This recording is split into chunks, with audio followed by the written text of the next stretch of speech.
Oh, well.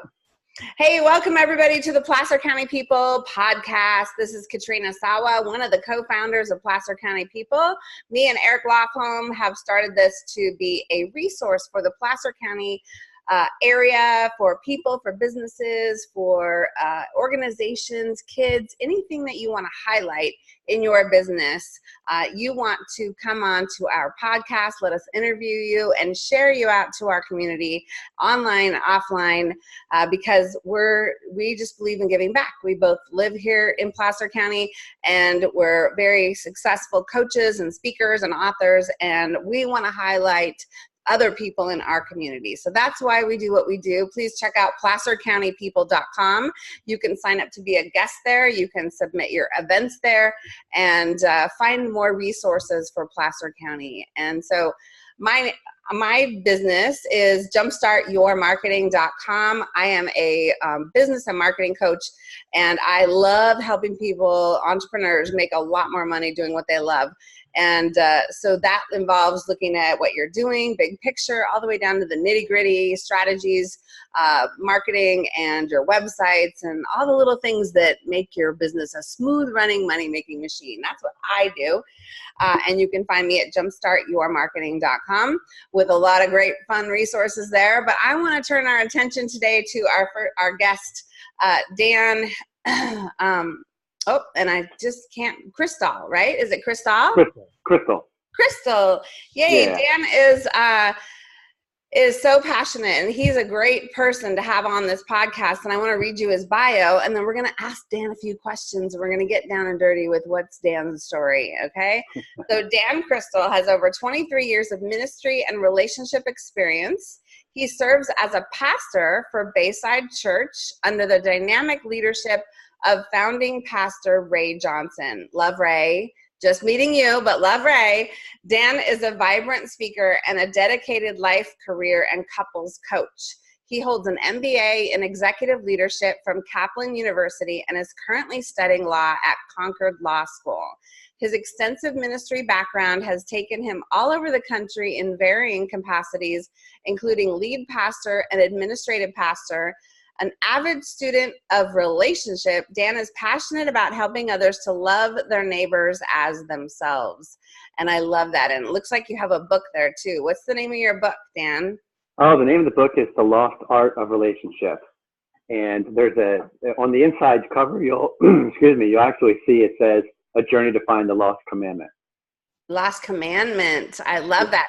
Love and relationships should be one of our commandments. That's so true. I talk on love too, as you can see by my book.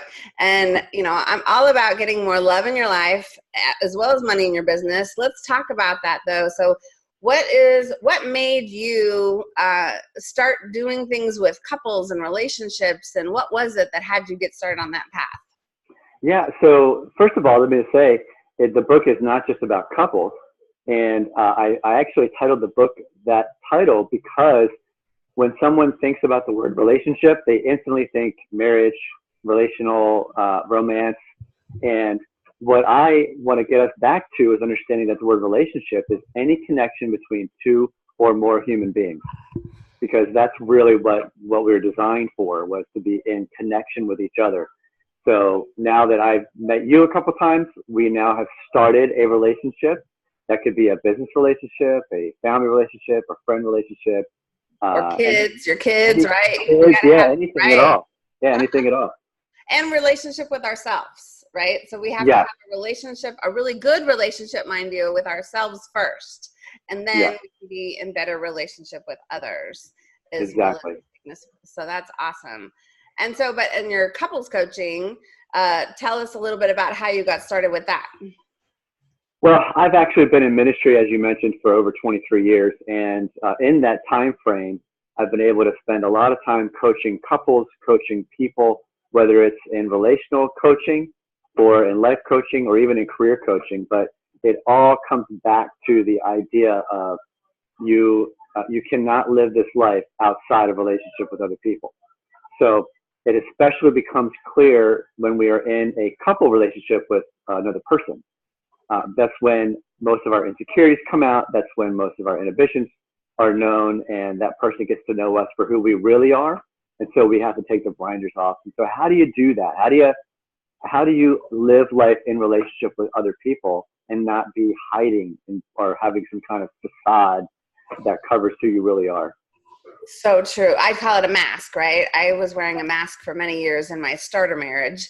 And, and then when I realized I was wearing a mask and I took it off, I was like, I was very like raw, right? And I realized that I didn't want to settle for the next 30, 40, 50 years in that relationship, and I had to get out, right? Yeah. So well, much happier. Oh, yeah, absolutely. Well, there's a American scholar, I would call her, named Brene Brown. I'm sure that many people love Brene. Her. Oh my gosh, she's amazing. She's a researcher down in Texas, and she did a TED talk one time on vulnerability. She talked about the 2 reasons why we don't connect with other people, whether it's not starting a connection or not deepening that connection. And the 2 things that she mentioned were fear, which says I'm afraid that somebody will see me for who I really am. Yeah. And shame, which is I'm not good enough, I'm not handsome enough or beautiful enough, or I'm not fill in the blank enough. And so she actually helps us understand, and this is one of the things I touched on in the book, that for us to be able to open up, we need to overcome that fear, which says I'm going to allow other people to see me for who I really am and not for who I think they want me to be. And then the shame part, saying, you know what, I need people to understand and see that, yes, this is who I am, but I'm not afraid to adapt to build a relationship with someone. Because a lot of people will say, you know what, no, you have to accept me for who I am. This is who I am, and that's it. But I just believe that we need to be who we are, number 1. But number 2, we also need to allow other people in. And we can't do that by putting a hand up and saying, you have to do this in order to be around me, because it just doesn't work. Yeah. So we know you wrote this book around healthy relationships. What's one of the most important lessons that you learned while writing your book? Oh, wow. That, to me, the pinnacle chapter of this entire book is the one that I call the art of forgiveness. The previous chapter to that I call the art of service and reconciliation. The 2 really go hand in hand. And it all stems back to a situation that happened with my mother when I was about 12 or 13 years old. I was a rebellious kid, Katrina. I was not, I mean, my parents probably will go back and say, yeah, no, you were a good kid. No, I was rebellious. I talked back. I was snarky. And I don't know anything about that. Anybody that has teenagers know that's going to happen. And so when I was a teenager, just coming into the teenage years, my mom and I were just going at it. And she was all 4'11" and nothing. And I was about 5'6" at that point, at that age. And we had gotten to this point where physical disciplining was not just going to work. It just wasn't going to work.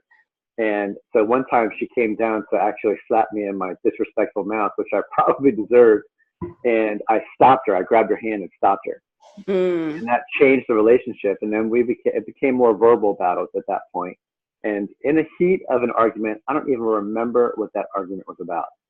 She said some words that for 13, 14-year-olds stick with you. And she said, if you don't stop what you're doing, you're never going to amount to anything. Now, all of us have said things that we wish we could take back, or we've said things that we don't realize how deeply they hurt others, or we've been the recipient of that. But I held on to that, Katrina, for about 14 years. And it shaped my decisions. It shaped, and what it made me do was, it says, you know what, nobody's going to be able to tell me I can't do something. Because if they tell me I can't do something, I'm going to do whatever I can to prove them wrong. Which is not really a great motive, don't you think? It's not. It's a motive, but it's not really the best motive to do things. And I remember this day, and I'm sure many other people remember where they were and what was going on in their life. But back in 2001, my mom and my dad had come out to visit my family and I in Los Angeles, where we lived. And I got a phone call at 5:30 in the morning from my sister, who was in Maryland. She said, "Turn on the news. Get yourself to the TV." So I'm scraping the sleep from my eyes. I walk in and I turn on the TV to see what everybody else was seeing on every single channel. And that was the two towers being hit and attacked and then falling to the ground. Well, what happened that day was my mom was scheduled to fly out of Los Angeles at 11 o'clock that morning. And I said to my wife that day, you know what? I need to talk to her. I need to reconcile with my mom because I know our relationship was strained and it just wasn't where it could have been, where it should have been. And I wanted her to be more involved in my kids' lives than in my life. And so that night we sat down with my mom and I said, hey, do you remember when? And I recounted that story that I told you. And of course, she didn't even remember ever saying that. And she broke down into tears. She said, please forgive me. And I'm saying to her, I'm the one that needs to be forgiven because I've been holding this over you for 14 years. And so that one moment reconciled us in our relationship. And we were able, by the art of forgiveness, to be able to get to that point of reconciling. And she lived for another 5 years. She died way too soon at the age of 61. And I would never forgive myself, which is really important as well, forgiving ourselves for what we've done and what we said. I would never forgive myself if she had actually died, and I had never had an opportunity to do that. So it made me think, what is it that separates us? What is it that divides us? And one of the biggest things that does that is our taking offense or causing offense. Not offense that you put up in a yard, as you understand, but when I get offended, or when somebody else gets offended. And we hold that against people, and we don't even know it.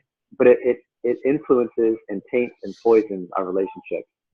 And you can see it all across this country. You can even see it here in Placer County, that there are racial issues. There are people that they have a certain belief, and they say, you have to believe this way or you can't be around me.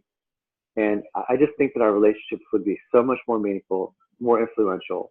We would get a lot more done, and we'd be a lot more effective if we could learn how to forgive each other. And so I think that's probably the pinnacle of the book, and one of the things that really sparked in me this idea of how do we do this? How do we do this thing called relationship? Which is why I'll tell everyone, I am not an expert. I'm a student, and I'll be a student until the day I die, and I want to keep on learning. So. That's super important about your mom, the story, because too many people hold on to stuff for long, long periods of time. I mean, 13, 14 years is a long time, but some people, it's even more of a lifetime. And we play this blame shame game, right? And you see it all the time. People are blaming people. It's like, let it go, people. I do this exercise at my event. It's like, what do you need to let go of? What are you tolerating? What do you need to let go of? And we need to let go more often of a lot of things that bother us, that we're tolerating.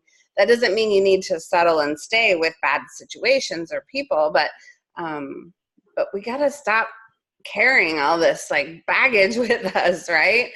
To the next relationship or the next stage in our life. So that's awesome. I bet you carry that through in some of the things you do with the church and your ministry, right? So tell us a little bit about like what's on your radar for the next 12 months. Are you going to write more books? Do you want to take over Ray's job? Like we love Ray. Placer County.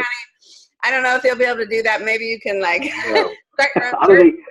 I don't think anybody can do that. Ray's amazing. Yes. He I need to have is. him on the podcast, right? So. Oh yeah, absolutely. You definitely should do that. I think that he would, if he has the time, which I'm sure he could fit in, he might be willing to do that with you. And I might run that by him. Ray, I feel incredibly fortunate to be able to work under his leadership and to see how he operates. He literally lives out what it means to love your neighbor as yourself, not just with people that work here at Bayside or the people that go to every single one of our campuses, of which it's amazing. We say that we're embarrassed to be part of something so cool like this, that where there's about 7 or 8 campuses now all over the Sacramento region, and a little over 19,000 every weekend that come through the doors. I got goosebumps. That's awesome. And here's the thing. We see that number, and a lot of other churches could easily become tainted by the fact that, well, what are they doing that I'm not doing, or I feel threatened because they're around. This is why I like to work here and why I'm involved here. There's an organization called Thrive, and it's a conference organization that they started back in about 14 years ago. Right. And the entire purpose of that is to gather leaders of all walks of life, but especially in ministry, to come for a couple of days a year and just be recharged, refreshed, renewed.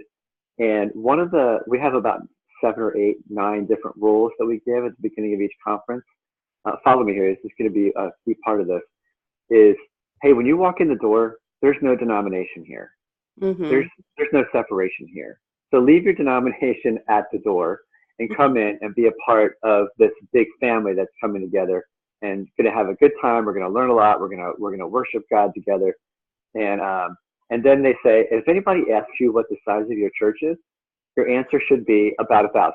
So anybody that comes in has to say, my church is about 1,000, because it's not about that.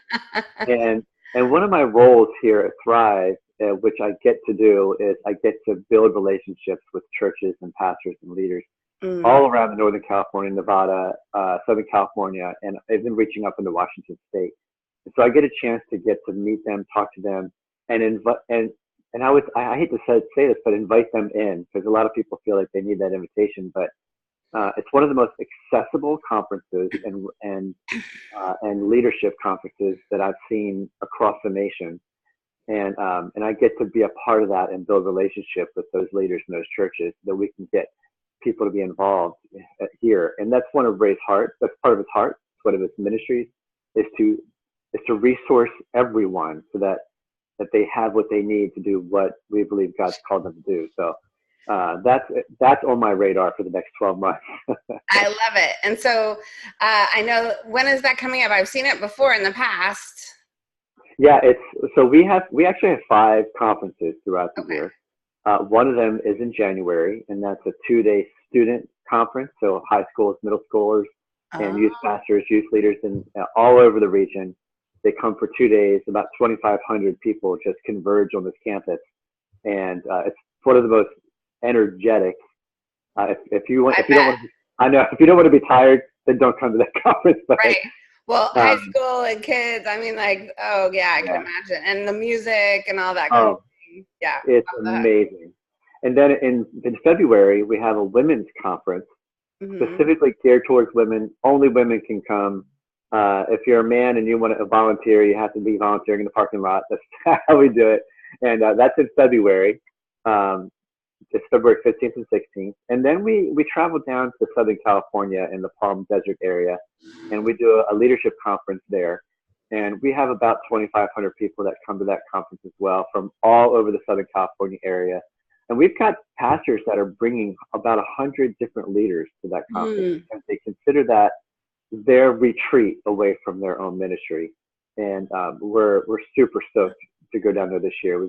I can't announce who's going to be there yet because we're still confirming them, but we have some great, phenomenal leaders that are going to be there to feed into our lives. And then here in the Roseville, Placerville area, Placer County, we're going to be here May 2nd and 3rd. So that is a Thursday and Friday in May. And we sold out this conference actually at this past conference. We already have 3,300 people signed up to come from all over the area, even into Nevada, Washington State, all the way down to Arizona, coming up for this conference. And we're opening up another 1,000 seats to be able to fit more people in. It may not be in the worship center, but we're going to fit them on campus somewhere so that they can come and be a part of it. So we're super excited about that. Awesome. That sounds like fun. I was going to have an event that day. Maybe I should move my event, because you're going to take everybody from Roseville. Well, Katrina, if you decide to come, let me know. I will personally make sure you get yourself and a guest into the conference for free, okay? Let me tell you, though, I've been to Bayside Church many times. I used to go like all the time, and I haven't in the recently. And whether you go to church or not, it doesn't feel like you're at church. And, that's what I love about it. I love that you can just go and feel empowered, inspired, and loved, right? Yeah. And for who you are and what you're doing. And you just walk out feeling amazing. And people are friendly. And it doesn't matter. It's not like church, right? My dad used to drag me to church when I was young, and I would go kicking and screaming because he would make it like I have to go, and it was a horrible, actually, very boring church. They're not boring anymore. Right? They're not boring anymore. There's fun music and cool messages, and it's completely different than when I was a kid. So, if you haven't gone lately, you should check it out for sure. Yeah. And you know what we like to say too, Katrina, is that there are a lot of great churches in Sacramento Valley, Placer County areas. Yeah. And we really believe that people should go where they feel called to go. Yeah.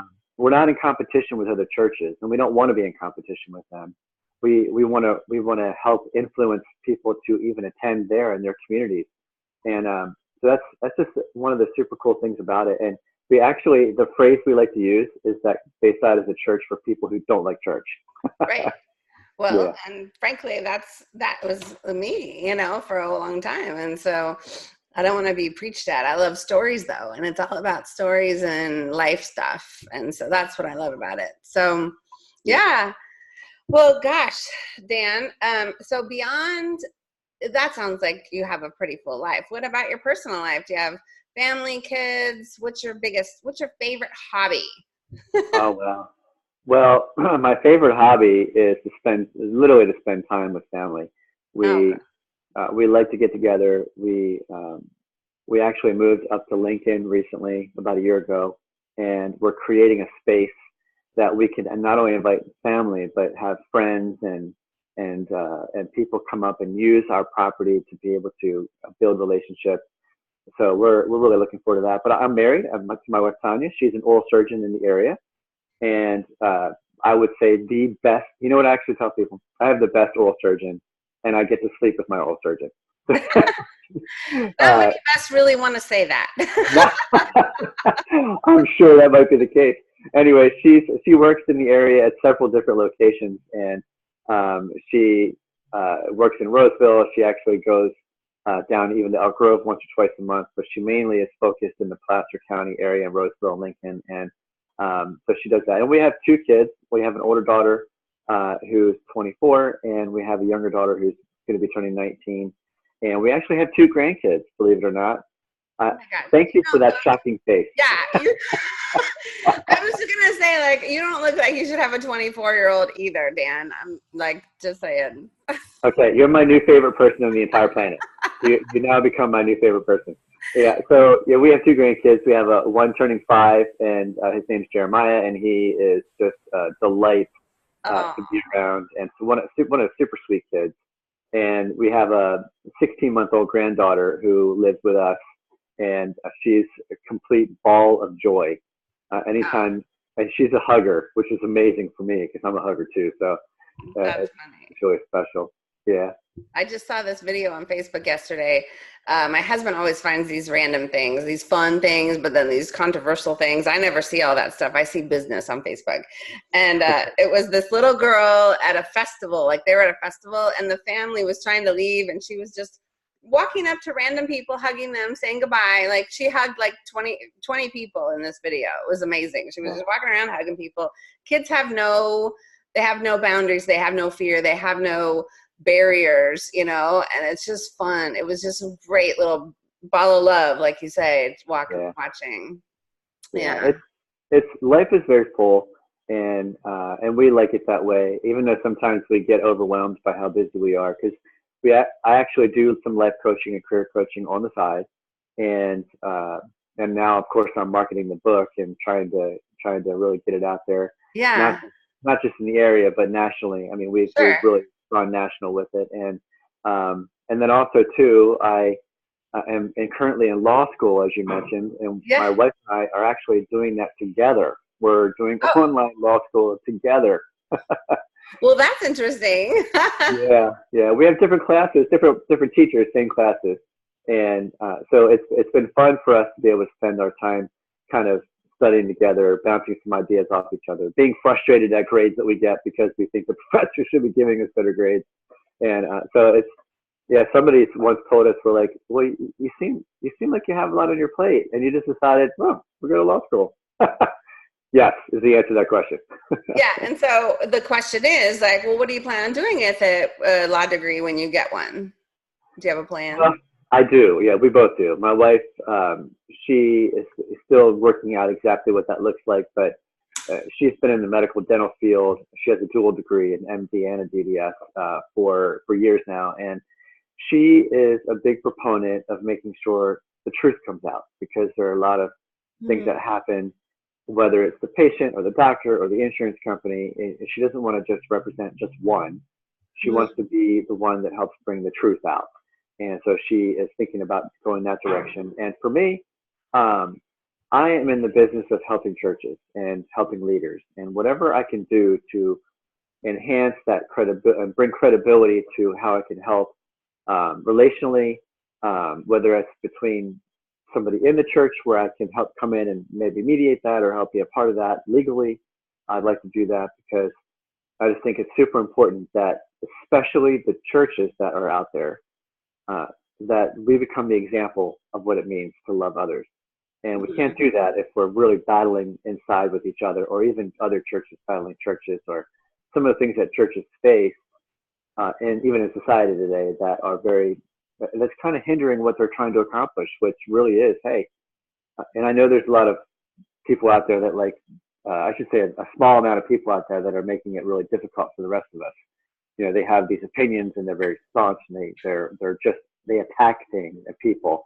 I'm talking about the other Christians, the other churches that are really out there to help the community and just bring the light of God into other people's lives and share what they really are all about. And that's what I want to use it for. And so I'm looking forward to seeing how that's all going to pan out. We're just in the first year, so we got to get through law school first. That's the first key. You know, what's funny is I got all these ideas too. You might be similar to me. It's like, oh, I'm going to do this, I'm going to do that. And I start making progress towards that thing. And then it's like, I forget I have to do this first in order for that to happen. And like, you're already selling yourself. You're already doing the work, and you don't even have the wherewithal just quite yet. Yeah, we're building it. And so we have, and I always kind of put that disclaimer out there because we still have to pass. We still got to pass the bar. So.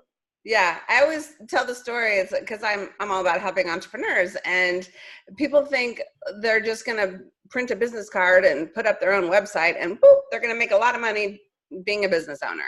But they forget that they don't really know how to be a business owner, and you need training. And I compare it to being an attorney. You wouldn't just walk into a courtroom and start trying a case, right? You have to go to law school. So entrepreneurs, you need to go to entrepreneur school and learn what you need to learn to run a smooth running, money-making business. And some people just don't get it. Yeah. And I tell you what, I definitely consider myself an entrepreneur. I just like to start things, but then I don't want to just start them. I want to create a successful, whatever it is, whether it's a ministry or a business. You know, and I run my wife's side of the business. I actually started my own business when I moved up here, and I consider what I do very entrepreneurial. And one of the things, like, if I could say anything to your audience, if they might be listening, is you can't be an entrepreneur and stay in an office. You have to be out there building relationships. Right. Or stay behind your computer all the time. I mean, we can do this all day long, but we still got to build relationships. So true. Yeah, we could set the table in a restaurant and then open the door. But if we hadn't built a relationship with anybody around us, we can't expect anybody to walk in just because the doors are open. Right. And so there's a friend of mine. His name is Dr. Joel Freeman, and he was a former chaplain for the Washington Bullets. So he's an East Coast guy. He did that for 19 years. And he really helped me out when I first moved up to this area because I knew nobody. My wife and I, as a matter of fact, I even told my wife, I'm never moving to Northern California. And my reasoning was because I don't have connections up there. And we had restarted 4 or 5 times from moving from place to place while we invested in our education. But it turns out we moved to Northern California. Here we are. And this friend of mine, his name is Joel Freeman, he wrote this book, and I love this book. I love the title. And if nobody picks it up, they just have to understand the title. He says, if no one loves you, create the demand. And it is an entrepreneur book about how you need to help other people see why they need to love you and what you do. And that was one of the most incredible things I could have read when I first came up to this area. And I've been doing entrepreneurship for 20 some years. And so what I started to do is I started to introduce myself to people. I even decided one night I'm going to write an email to the mayor of Roseville and just see what happens. And I wrote the email, told her who we were, and the next day I got a long email back, and it was not a form email. it was an invitation to come and meet her at Bloom Coffee and Tea, one of our local entrepreneurial coffee shops. And my wife and I sat down with her for over an hour, just chatted with her. She got us connected to the Rotary Club of Roseville, which I became a part of, and also the Roseville Chamber of Commerce. So we got a chance to meet some real incredible leaders and business people in the community. And 2 years later, I've got this network of people that I never would have dreamed of having if I had not created the demand and started to get out there and just meet people and build relationships. That is amazing, because you don't find that the mayor of a city will come and do that with just some random person who emails you. But I'll bet you she doesn't get a lot of emails like that either. People don't put themselves out like that, right? Yeah, true. So kudos to you for going after it and, like you said, creating that demand. And that sounds like an amazing book. I'm going to have to look that up. So, Dan, tell us where people can find more information. I know they can find you at Bayside, but what about your book? Your book is a business, right? So yes, you are an entrepreneur, you're a speaker, you are an author. And if you have a book, whether, I'm talking to you, but anybody who has a book or wants to create a book, that means you have a business, because you need to sell the book and you need to promote the book. And there's a lot around that. So do you have a website that they can go check it out? Or is it just on Amazon or something? Well, so right now we are creating the website, because one of the things you just mentioned was very important. We're going to take this idea of the lost art of relationship, and what we want to do is we want to actually create this site experience where people can go in with whatever issues they may be facing. Because like I said, relationship is all encompassing. It's a big subject. You've got marriage relationships. You've got broken families, relationships. You've got business relationships. The list could go on and on. So what we want to do is we're working on creating that. It's going to be probably within the next couple of years. So the name of my company is called the Sophos Group, and somebody could go on to 2 different websites and find out some more information. It's a little bit more. We're working on updating those websites now, but everychurchmatters.com if they're a church leader, or everybusinessmatters.com if they're a business leader. And they can kind of find out some of the things I can help with speaking and team building, or even helping with some issues that may happen on the leadership level, especially executive leadership level, of how we navigate through some of the difficult things we're going through. But also, too, if they want to pick up a copy of the book, right now they can get an ebook, or they can get a paperback version on Amazon at lostartbook.com. And if they want to just go straight to the paperback version, it's lostartpaperback.com. And this is the first place I'm announcing it, but the Audible is actually up. It's going to be up in the next couple of weeks on Amazon. So I know there's a lot of people out there that say, I'm just too busy to read a book. I can't hold this thing in my hand, but I will listen to it. And so this is kind of my debut announcement, saying it's going to be available on Amazon in about 2 weeks. Awesome. And it's narrated by me, which was one of the books. I was going to say, who's narrating your book? Because my husband's starting to do that as a business. He has an amazing voice. And so we're going to get him started reading books for people, because people don't have an audio component usually. I don't have audio components in my books. And it's a cool thing because, yeah, you're right. A lot of people don't read. I don't read. I will listen. I write. I write my talk. Yeah. Okay, so the lostartbook.com goes to Amazon, it looks like, so you can get the book there. Yeah. Definitely, just a quick little tip, I would put up at least some kind of one-page website, so people can buy it off of you instead of Amazon, because then you can capture and start building a community, right? And so I would definitely think about that as soon as possible while you're building out the amazing resource that you want to build. You know, a lot of times people will wait and build the perfect thing first, and that's, just build a little bit at a time. So, yeah. Well, at least we can find you and pick up the book. It looks amazing. It's $4.99 on Kindle, $14.99 on paperback. So you guys should check it out. Yeah, and as a matter of fact, I'm not sure when your podcast is going to be broadcast, but it's the price of the paper or the ebook is going to go up on November 11th. It's just $1. It's just one of those things you have to. The introductory price is now about a month old, so we're pushing it up just $1. And so it's been $5.99. So if it goes out before November 11th, they should pick it up on ebook as quickly as possible before they drop that next $1. Awesome. And I'm sure you would love to take reviews, because as an author on Amazon, it's important for us to get reviews on our books on Amazon. Just so you guys know, go help them out by giving a review if you do pick it up. And we're going to this podcast will be on our YouTube page, on the website. We're going to be on iTunes and a couple other, and Podbean. So we'll get it out as soon as we can. That's fun. Yeah. Well, the other thing too, Katrina, is that I know that a lot of people are telling me and advising me that I should not do this, but I give my phone number out to people. And as a matter of fact, my editor said, "Don't you dare put it in your book." So I didn't win that battle, but I'm definitely going to tell people in your podcast what my phone number is. If they want to contact me for whatever reason, texting is the best way to do that. It's area code 443-935-9212. And I just want to be accessible to everyone. And I just say, let's be patient with me, because I do give my number out to a lot of people. So sometimes it takes me a little time to respond, but I want to be accessible and help in any way I can, even if it's just saying, here's my number. Yes, and that's a good thing. And I'll tell you from a marketing standpoint, most people don't sit and listen to a podcast with a pen and paper. So, I recommend sending them to the webpage where they can get all that information for you. So you don't have to necessarily worry about the phone number everywhere, because it's all on your Facebook, right? And it can be on your LinkedIn and all your social. And I'm assuming you're all over that internet like that, right? Oh yeah, definitely. Okay. Definitely. As a matter of fact, on Instagram, it's at Lost Art of Relationship. And on Facebook, it's Lost Art of Relationship. And actually, they can even connect with me personally. All my information's on those two pages.